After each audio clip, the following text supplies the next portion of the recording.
Sombra ou pavio? Rinco tem pavio?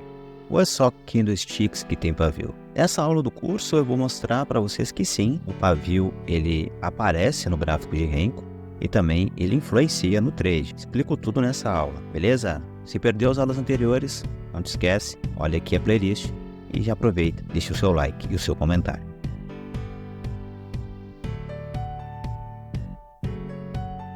Bora lá então falar sobre sombra ou pavio. Mas que diabo é isso, sombra ou pavio?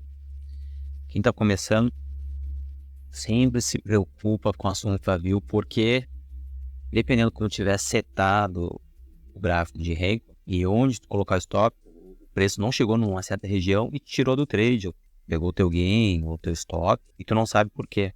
Então eu vou explicar aqui agora como que surge o pavio ou a sombra. Para vocês evitarem de colocarem stop ou posições ou até mesmo entradas, né, numa região meio no escuro e depois deparar com alguma surpresa. Tem suas vantagens a sombra e o pavio. Então a sombra ou pavio, né, e já vou colocar em inglês aqui também, ó, essas playlists aqui, mas procura em inglês aí. Dependendo da plataforma, vai estar como Shadow ou então Wicks, que é a sombra ou pavio, tá? Ocorrem momentos no Renko que não ocorre uma variação completa do preço. Lembra que eu falei? Cada box tem um tamanho igual. Então pode acontecer momentos que não fecha uma variação completa para formar um box na tela. E aí, quando isso acontece, às vezes tem uma força oposta da tendência e faz uma virada de box, por exemplo, no sentido oposto. Então é nessas situações que ocorre a sombra ou pavio. Mas por essa movimentação, né, que sobe, ele chega a certo nível de preço, mas ele rejeita e ele cai, né, então ele sobe. Com a movimentação que realmente aconteceu, mas não desenhou a princípio, né, se a gente pedir para não desenhar e não fecha um box, ocorrem situações que ela vai nos tirar da operação, se a gente estiver posicionado numa ordem ali. Ou seja, a ordem vai pegar. Ah, mas sombra pega stop, né? Se o pavio pega stop, né? Tira da operação. Tira, mas também coloca, né? A gente pode configurar para deixar o gráfico bem limpo ou deixar um pouquinho menos limpo, que é para mostrar as velas. Eu não sei se vocês perceberam, mas nas aulas anteriores, essa representação do Renko estava tudo sem o pavio. É esse paviozinho aqui, e isso a gente chama de pavio ou sombra. É esse tracinho que vai formando no Renko aqui, essa tripinha. E como que ela surge? Vamos ver aqui esta situação. O preço está subindo. Quais são as duas opções de formação do box? Responde aí. Depois dessa aqui, ele pode formar para cima ou para baixo, né?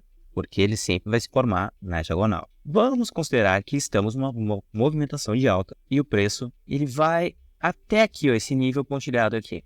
Não chega aqui em cima, ele vai até a metade dele aqui e não fecha um novo Renko. Então, o preço ele começa a cair. Desce um pouquinho, um tique, desce outro tique, e ele chega até esse nível e que corresponde ao nível ou limite para a formação de um novo box para baixo, que é esse aqui, tá vendo? Ele chegou até este nível. O que vai acontecer com esta movimentação? Ele vai deixar uma sombra. Por quê? O preço foi até aqui em cima e ele resolveu cair até aqui embaixo. Quando isso ocorre, esse vazio que tem aqui num box de reversão, numa virada, o preço chegou até aqui, tinha que chegar até aqui para formar um novo quadradinho. Então o preço foi lá. Pode ter brigado várias vezes, né? Cima, para baixo, mas ele resolveu que ele queria realmente era ir para baixo. Notem a diferença com um gráfico sem as sombras. Ele fica bem limpo, é bem claro, fica mais limpo ainda. Por exemplo, se eu aqui estou numa movimentação, aqui de compra, sei lá, comprado aqui, eu vou apostar numa venda, né? Coloco uma vendinha aqui e eu coloco só um tique aqui para baixo, sei lá.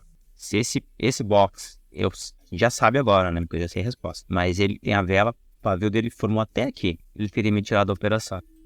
Então, usar um gráfico de Renko sem sombras, eu diria que requer um pouco mais experiência ainda. Porque a pessoa tem que estar muito calibrado, que ela tem que saber, ó, o box está aqui, ele pode formar até um outro box aqui, e aí eu tenho que colocar um stop, uma região fora da região de briga ainda, que ele pode brigar até uma reversão, né? Por exemplo, se a pessoa entrou vendida aqui, né? vendi aqui, fechou esse box, coloquei uma venda e colocou o stop aqui, por isso até caiu, mas antes de cair ele pode ter ido lá, pegou o stop e foi para lá.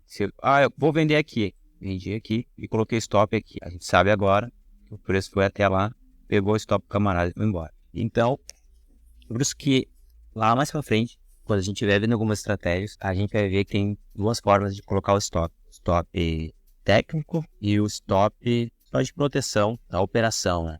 Vamos dizer assim. Duas formas que a gente tem para colocar o stop. Só para nos proteger da reversão, uma virada, e outro seria o próprio stop técnico do fundo anterior.